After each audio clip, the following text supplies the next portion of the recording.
শুধুমাত্র লেখাপড়ার বিষয়ে মেয়েদের সাথে কথা বলা যাবে কিনা? হ্যাঁ, মেয়ে যদি আপনার স্ত্রী হয় বলা যাবে। এই করতে করতেই তো ইমান চলে গেল। প্রথমে কথা বলবেন, নোট চেঞ্জ করবেন। আমরা কি ভার্সিটিতে পড়ি নাই মনে করছেন? নোট এক্সচেঞ্জ করবেন।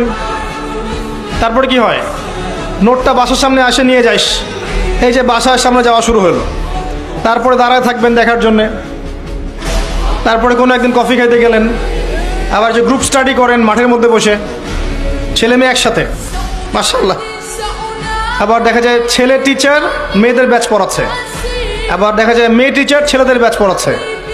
আবার আমরা যে ঢাকার ইউনিভার্সিটিগুলো যেগুলো আছে, এখানে দেখবেন ফর্মাল ড্রেসে মহিলা টিচার ক্লাস নিচ্ছে, আর ছাত্ররা ব্ল্যাকবোর্ডের দিকে না তাকায় ওই টিচারের দিকে তাকায়।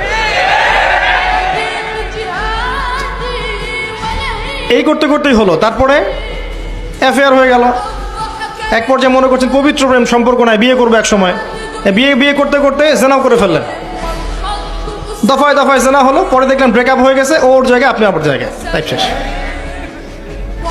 ওই মেয়ে যখন কারো সংসারে যাবে সেও সুখী না, আর আপনি যখন কাউরে বিয়ে করবেন আপনিও সুখী না। যদি তওবা করে আল্লাহর দিকে ফিরে আসে আলাদা বিষয়, তওবা করে যদি গুনাহ মাফ করায় নিয়ে আসে আল্লাহর কাছে আলাদা বিষয়। আদারওয়াইজ এভাবেই যুব সমাজ ধ্বংস হচ্ছে। ছেলে বন্ধু পাতান, মেয়েরা মেয়ে বন্ধু থাকেন। আপনার মেয়েকে আপনি মেয়েদেরকে মেয়েদের স্কুলে পড়ান, মেয়েদের কলেজে পড়ান, আর ছেলেদেরকে ছেলেদের কলেজে দেন, এটা ভালো হবে ইনশাল্লাহ। মাদ্রাসাতেও সমস্যা আছে এরকম, শুধু স্কুল কলেজে না। কিন্তু অনেক সময় মাদ্রাসায় অঘটন ঘটছে না? এইগুলো থেকে সতর্ক থাকেন।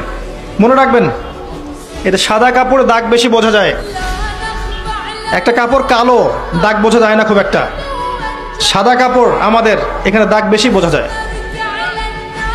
বুঝে নেন কথার ইশারা। কলেজ পড়ুয়া ছাত্রছাত্রীরা কিভাবে তাদের চরিত্র রক্ষা করবে? খুব ডিফিকাল্ট প্রশ্ন আসলে।